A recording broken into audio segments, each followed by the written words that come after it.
And modest salary is not what defines poverty. What really keeps people stuck in scarcity is a daily mistake, so common that it goes unnoticed by the majority.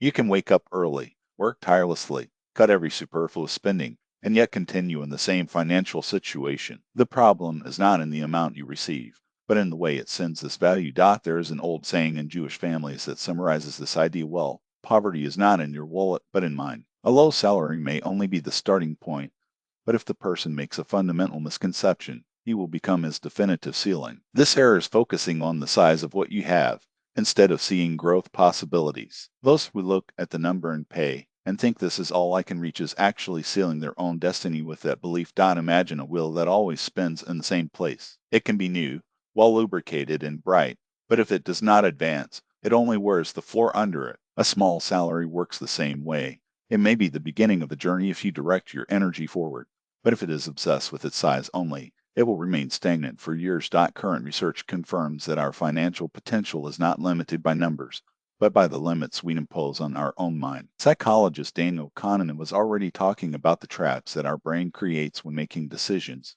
The tendency is to stick to what is visible, the value of salary, and ignoring the hidden opportunities that could transform this reality. Writer Angela Duckworth adds, progress is born of the continuous effort, not the position we occupy. The real obstacle of a low salary is not its insufficiency, but the excuse that many people create around it. In a small village, he lived a man named Jose. He worked as a miller and earned little. Every night, he complained to his wife, "How to get out of poverty if my salary is so small?" He kept each coin in a chest and repeatedly told them, as if by magic, they could give him freedom. The years passed, and nothing changed. Joseph always made the same mistake.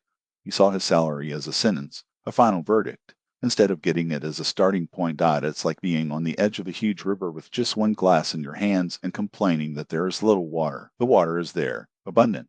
But if you insist on using only the glass and not looking for larger containers, your thirst will never be satiated. The first lesson is clear. A low salary does not limit it. What limits him is the mindset of those who face him as an insurmountable ceiling. As long as you come as a prison, it will be one. But when you see him as a resource to boost his trajectory, he will turn into a lever. Modern philosophers and thinkers reinforce this idea. Viktor Frankl, even under extreme conditions, talked about the freedom to choose our attitude towards the circumstances. Cal Newport, in turn, compares attention to a capital. If you spend it on limitations, nothing changes. If you invest in developing skills, even a small amount can become the basis for major transformations. Jose spent his life holding his glass, but you have a choice. The question is not how much you have now, but what you do with it today. In the same city, he lived a young man named David. He also received a very modest salary for his work on a small store, but unlike others, he separated part of that money every week to buy books. The neighbors dug, "You spend the little you have with paper. Better keep everything." Years later, it was precisely David who became a respected master and opened his own business. His knowledge freed him. Those who saved each currency remain in the same place because their chests were full of metal, not opportunities. The second lesson is simple. A low salary does not prevent growth if you invest in yourself. Poverty only becomes a condemnation when money is hidden rather than transformed into new skills. Contemporary researchers echo this truth. Carol Dweck states that development comes from effort, not status. Naval Ravikant teaches that wealth arises from specific knowledge that no one can take from you. Even Angela Duckworth points out that systematic persistence creates an abyssal difference between those who stand still and who advances. David understood a basic rule. A currency spent on learning returns multiplied. A coin stored in the chest remains just metal. Ask yourself, where does your money go? For a chest that keeps you in the same place, or for knowledge and experiences that can take you beyond a modest salary in another locality? He lived a man named Cham. He was proud of his ability to save money. Every time he received his tight salary, he kept almost everything and lived in deprivation. I thought this was the only way to enrich. But after 20 years, he noticed something terrifying. The money had increased a little, but life had passed him. His children grew up without education because he saved in books. His house remained old because he saved in renovations. His health deteriorated because he saved himself. The third lesson is tough. A low salary becomes a curse when the person turns him into an obsession. Saving for saving can make you poorer than a small amount in your hands. Modern authors corroborate this idea. Morgan Housel writes that money is not an end, but a tool. Nassim Taleb adds that a system strengthens when it faces risk and movement, not when everything is locked in a safe. Greg McKillon adds, less, but better. The important thing is to choose where to apply your resources and energies. Shane made a mistake. He believed that each currency would protect him, but in the end, coins only preserved his fear, not his life. Reflect. Wouldn't you be turning your salary into a burden? For when money turns the center not means it will always leave it in misery. In a small town, a woman named Miriam lived. She worked in a factory and earned little, but had a habit.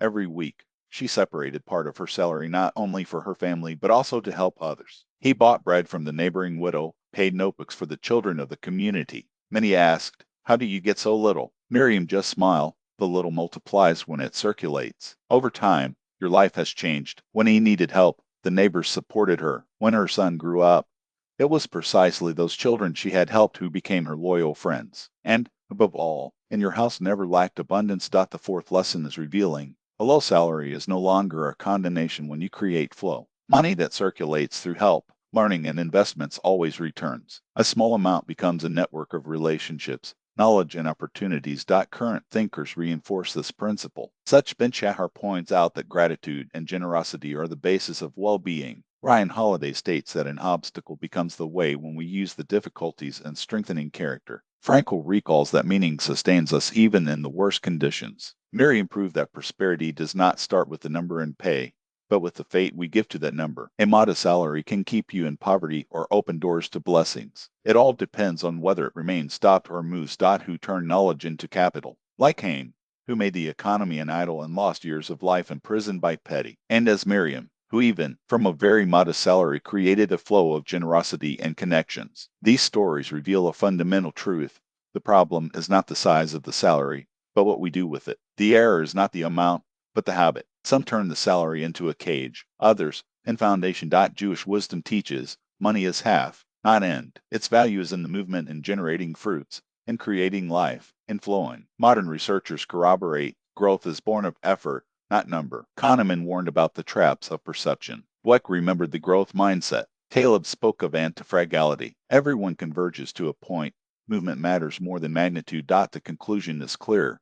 A small salary does not define your destination. What defines is the mistake you make with it. If it turns it into an excuse or an idol, poverty is perpetuated. If you direct you to growth, learning, help, and action, it becomes a seed of abundance. Remember, the sentence is not in the pale number, but in the habit that makes it your prison. Words and stories are empty if they do not become an action. Therefore, start today with simple steps, regardless of the value you receive.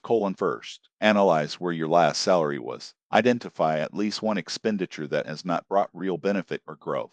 Eliminate it today. This releases space for movement. Second, separate a small part, even minimal, and invest in you. Buy a book, pay a fast course, develop a skill that increases your value. This is. Assemble. Your salary is not an end point, but a starting point. Third, take a step of generosity. Share a part with those who need it. It is not loss, it is movement. Cash that circulates returns in the form of ties and opportunities. Room. Write down a decision that turns your static salary into asset. It can be a plan to raise money for a work tool, a health investment, or a small project. Evaluate in a month. Did this make you stronger? These steps take less than an hour, but change everything. A small salary is no longer a cage when you stop fearing it. It becomes a will that advances. Outweighing weight. A modest salary has never been a sentence. The sentence is the habit of using it as an excuse or idle. The sentence is the fear of putting it in motion. This error keeps people poor even after decades of work. Millennial wisdom repeats, the value is not how much you have, but what you do with it. Modern science confirms growth, persistence, systematization, and purpose transform much more than zeros on payroll. You are not weak, you just forgot the power of discipline and meaning. Recover it, and even the lowest salary will become the beginning of a new path. Say yourself today, my money is not a cage, it hires tools for me. May this phrase be your starting point. Share in the comments, what financial habit are you willing to change right now? This will be your first step towards freedom.